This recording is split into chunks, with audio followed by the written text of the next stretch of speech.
Bom dia! Esta edição especial do Tela 1 está no ar. Eu sou o Thiago Cavazzini. Eu sou Larissa Biscaia. Nesta edição da quarta-feira, 12 de setembro de 2018, nós vamos falar sobre o mês de prevenção ao suicídio, o Setembro Amarelo. Você vai saber um pouco mais sobre a proposta deste mês. Fique atento e voltamos logo após a vinheta de abertura.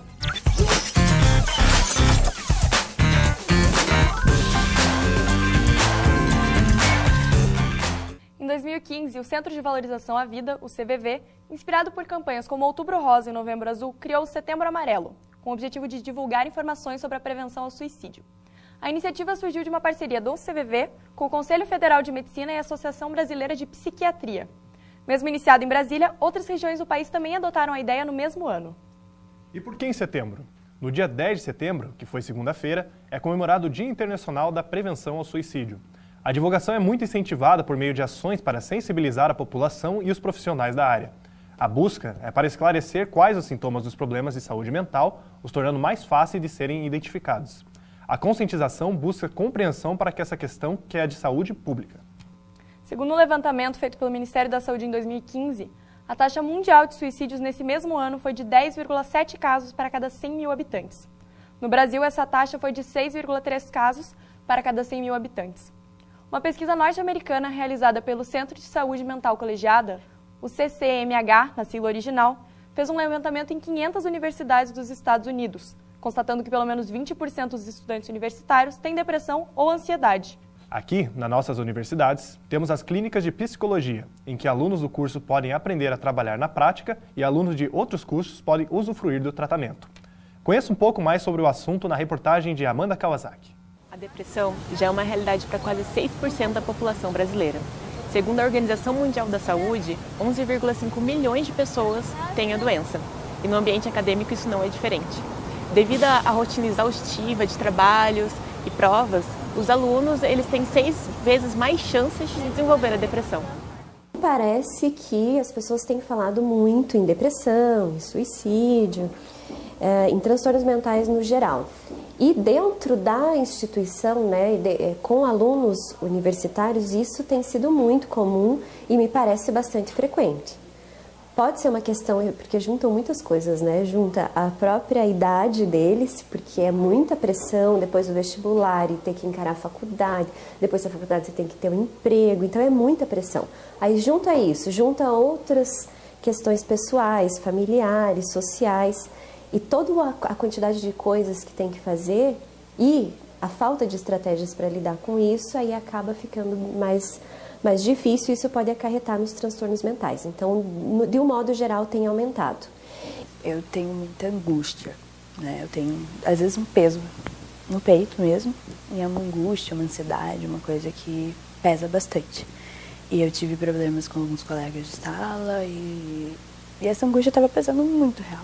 Assim. A gente já ouviu questões de aluno que passa mal aqui dentro, por conta de depressão, mas também de crises de ansiedade muito forte, aí chegam aqui em atendimento emergencial, já tivemos casos que tivemos que chamar até outros médicos, tem a psiquiatria aqui que atende agora com a gente também, então uniu essas duas áreas, está muito bom o trabalho aqui, pelo menos aqui na Clínica Escola da UP, Bem interessante, mas assim, tem sido muito, muito frequente, infelizmente, Eu acho que falta das universidades falar sobre saúde mental, que é um baita problema que todo mundo enfrenta e que a gente está enfrentando muito nas universidades. Tem reitor de várias universidades públicas, até de outros estados, que se suicidaram e alunos fazendo isso o tempo inteiro. E, claro, tem cursos que têm maior incidência, mas eu acho que isso é um papo da universidade em geral. Isso é uma coisa que devia ser tratada mais abertamente em todas as universidades. O grande auditório já está iluminado de amarelo, já para dar aquele... Então, são várias ações. Aí, de segunda-feira, agora, vai ter um pessoal, aqui alguns alunos nossos, eles vão fazer uma blitz informativa. Então, nós vamos parar alguns alunos, vamos falar sobre suicídio, explicar um pouquinho, dar algumas orientações, colocar a fitinha da amarelinha, representando o Setembro Amarelo. Aí vai ter algumas rodas de conversa, provavelmente terão algumas palestras. Se você sente que precisa de ajuda profissional, não deixe de ir atrás. As universidades como a Federal do Paraná, PUC, Dom Bosco, Facel, FAI, Uniandrade, Universidade Positivo, Tuiuti e a Unibrasil oferecem atendimento psicológico a alunos e à comunidade externa. Não deixe de buscar ajuda. Bom lembrar que a Clínica de Psicologia da Universidade Positivo fica no Bloco Amarelo, junto com a Clínica de Nutrição. E agora, a repórter Amanda Kawasaki vai entrar ao vivo com a tesoureira do Centro Acadêmico do curso de Psicologia, Marina Prestes. Bom dia, Amanda. O que o Centro Acadêmico está organizando para este mês? Bom dia, Tiago. Bom dia, Larissa. Pois é, o Setembro Amarelo já começou aqui na Universidade Positivo e algumas atividades desse mês já estão acontecendo desde o dia 1º. Eu estou aqui com a Marina Prestes, que é tesoureira do Centro Acadêmico de Psicologia, e ela vai comentar um pouquinho com a gente sobre o que está acontecendo, quais são as atividades que vão acontecer durante esse mês. Bom dia, Marina. Você pode contar um pouquinho mais como que vai acontecer o Setembro Amarelo aqui na universidade? Bom dia, tudo bem? Então, o Setembro Amarelo desse ano vai consistir em uma união de vários centros acadêmicos da universidade e do Centro de Psicologia e do CIAI, que é o Serviço de Atendimento ao Aluno e ao Egresso. Então, a gente vai se unir todo mundo para tentar abranger o maior número de alunos possível, não só de psicologia, mas de todos os cursos também. Vai acontecer rodas de debate? Como que vai ser essas conversas? Então, algumas das ações que o curso de Psicologia está promovendo são rodas de conversa, tanto aberto para todos os alunos da universidade, tanto só para a psicologia mesmo. E tem horas de relaxamento, que já estão acontecendo 3 vezes na semana, e mais algumas outras ações, como palestras, debates, todas voltadas para a saúde mental. E como que acontece os debates sobre saúde mental fora do mês de setembro? Existe esse debate dentro da universidade? Então, a gente no curso de Psicologia sempre promove isso, né? Porque saúde mental é uma coisa que a gente sempre tem que conversar, mas esse movimento mais forte, com uma grande participação de pessoas, é realmente só no Setembro Amarelo. E para você, assim, Marina, como representante do centro acadêmico, qual é a importância do debate sobre a saúde mental? Então, a saúde mental é uma coisa que a gente tem que falar cada vez mais, principalmente dentro do ambiente universitário, onde a gente tem uma gama de estresse muito grande. E os maiores índices de suicídio são nessa idade, né, entre 18 e 25 anos. Então, isso é uma coisa que a gente sempre tem que estar conversando e explicando que doença mental é uma coisa séria, depressão é uma coisa séria. E não é frescura, não é coisa de gente louca, atendimento psicológico tem que acontecer, todo mundo precisa e é muito importante. Tá certo, muito obrigada, Marina. Então, fica aí a dica para quem quer conversar um pouquinho mais, e a gente sempre salienta que é muito importante falar sobre saúde mental, conversar sobre, e se você sente a necessidade, busque ajuda. Aqui na Universidade Positivo nós temos o atendimento psicológico, fica ali no bloco amarelo. E é isso, repórter Amanda Kawasaki, direto para o Tela 1. Obrigada, Amanda, e obrigada, Marina. Falar sobre suicídio na mídia é sempre um desafio. O assunto deve ser abordado com cuidado e sensibilidade, mas pelo medo de incentivar as pessoas a cometerem o ato, muitas vezes a causa é silenciada. Pensando nisso, a Organização Mundial da Saúde organizou uma cartilha, explicando para os profissionais da imprensa alguns cuidados a serem tomados. A cartilha aborda a maneira comercial e publicitária com que o suicídio pode ser representado na mídia e como isso pode influenciar no crescimento do número de casos. No documento, é dito que o suicídio é frequentemente subestimado. Estigmas, fatores políticos e sociais e regulações de agências seguradoras são apontados como as principais razões para a subestimação. Por isso, destaca-se que é importante que o profissional da mídia siga algumas regras gerais para evitar noticiar os fatos de forma descuidada. Dentre elas, está analisar as estatísticas de maneira precisa e correta, procurar fontes confiáveis e autênticas de informação, evitar determinadas expressões e tomar cuidado com comentários improvisados. Pensando nisso, quando os estudantes de jornalismo foram convidados a produzir reportagens no estilo Profissão Repórter, os estudantes Marcela Stella e Pedro Pinheiro foram ao CVV de Curitiba para conhecer os voluntários e entender como funciona a rotina deles. Confira agora na reportagem especial. Até hoje, o Profissão Repórter nunca conseguiu falar de uma maneira simples, clara e fácil sobre o suicídio. Mas a gente acha que encontrou a solução para isso. Por isso hoje a gente veio conhecer o Clóvis, que é um dos voluntários aqui do CVV. Então a gente vai conhecer um pouquinho do CVV de Curitiba. Vem comigo.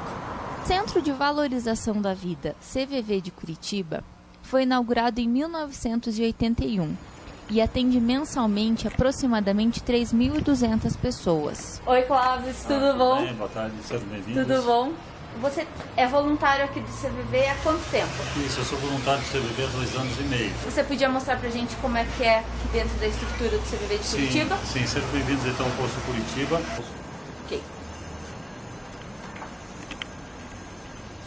Nós temos uma sala de atendimento pessoal, onde é feito o atendimento telefônico, né? Fica em sigilo, sempre atendimento sigiloso. O anonimato está aqui, a sala de atendimento pessoal. Posso entrar Pode entrar nesta vazia que pode entrar. Contando com o trabalho de aproximadamente 60 voluntários, o CVV faz atendimento via telefone, chat, e-mail e presencial. Então aqui nessa cozinha a gente pode dizer que é onde, quando tem mais de um voluntário, vocês trocam algumas conversas, sobre os últimos atendimentos, algumas coisas pontuais do que estavam acontecendo naquele dia. Isso, ele vem aqui até para dar um tempo, ele atende uma ligação, às vezes a ligação pode ser um pouquinho mais difícil, uma ligação que emocionou, e muitas vezes ele pode realmente conversar com outro voluntário se ele sentir necessidade de desabafar e também conversar não sobre o assunto da ligação, que é sigiloso, mas sobre o que ele sentiu naquela ligação. Clóvis, você estava contando pra gente que vocês fazem atendimento pessoal também, né? Sim. Qual que é a principal diferença do atendimento por telefone pessoal? Como é que vocês tratam as pessoas que vêm aqui para conversar com vocês pessoalmente? Tem algum tratamento especial, uma diferença? Na realidade, os atendimentos pessoais normalmente são mais emocionais, mais emocionantes, na verdade, para o voluntário. Porque normalmente você escuta uma pessoa chorando no telefone, é difícil. Pessoalmente, às vezes, é muito mais difícil, na realidade. Então, a gente entende que esse contato, quando mais direto, hoje pela internet, você pode falar que está bem. Mas a outra pessoa já não sabe se você está bem porque não viu. Pelo telefone, pela voz, você percebe, mas não sabe onde ela está, muitas vezes, se é a casa dela, se ela tem uma cama boa, se ela tem uma alimentação bacana, se ela está numa região violenta, a gente não pergunta nada, não sabe também.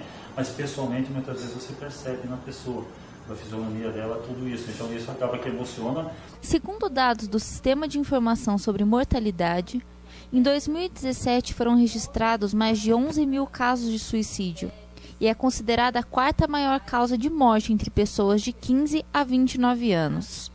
Entre homens, é a 3ª maior causa de morte. O que a gente tem observado, né, é que jovens têm ligado mais para o CVV.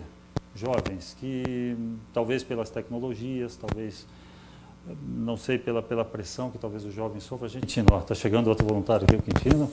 Você tem que conhecer ele aqui também. Enquanto eu e o Pedro conversávamos com o Clóvis, chegou o Quintino, um dos mais velhos voluntários do CVV. Ele já está lá há mais de 20 anos. Quintino também, ele está aqui no tempo, pode conversar com ele também. Então o Pedro e a Marcela. Tá? Ele também é porta-voz. Prazer, Marcela. No Brasil, o envenenamento ou intoxicação são os principais meios utilizados na tentativa de suicídio, chegando a quase 60%. Quando estou de mão dada com alguém que já tomou veneno, e é só, a pessoa fala, segura na minha mão enquanto eu respirar, quando você não escutar mais nada, te agradeço e dizer que eu parti, porque já tomei veneno.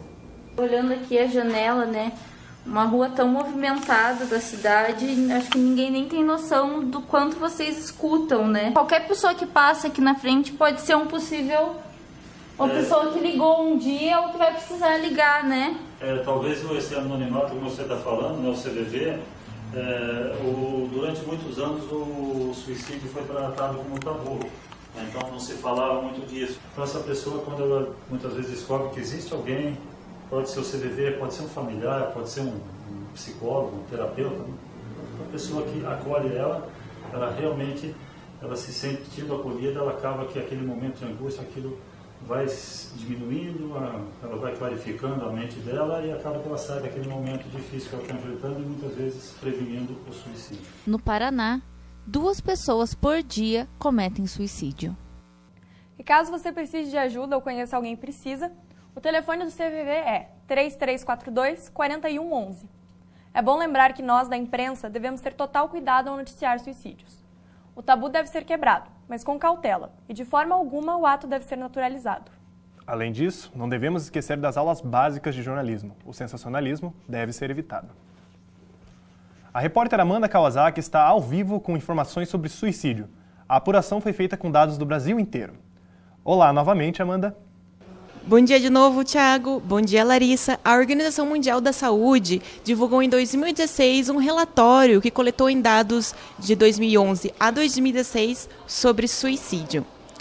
Cerca de 11 mil pessoas cometem suicídio todos os anos aqui no Brasil. E entre 2011 e 2016, mais de 62 mil pessoas cometeram suicídio. Dentre elas, 79% são homens e 21% são mulheres. Quando o caso é sobre tentativas de suicídio e são repetidas vezes, o caso se inverte. São 48 mil pessoas que tentaram cometer suicídio e 69% delas são mulheres e 31% são homens. Quando a gente pega esses dados, a gente divulga enquanto mídia, enquanto TV, jornal impresso, rádio, a gente abre uma discussão maior em cima desse tema e tira um pouquinho do peso do tabu que existe em cima do suicídio.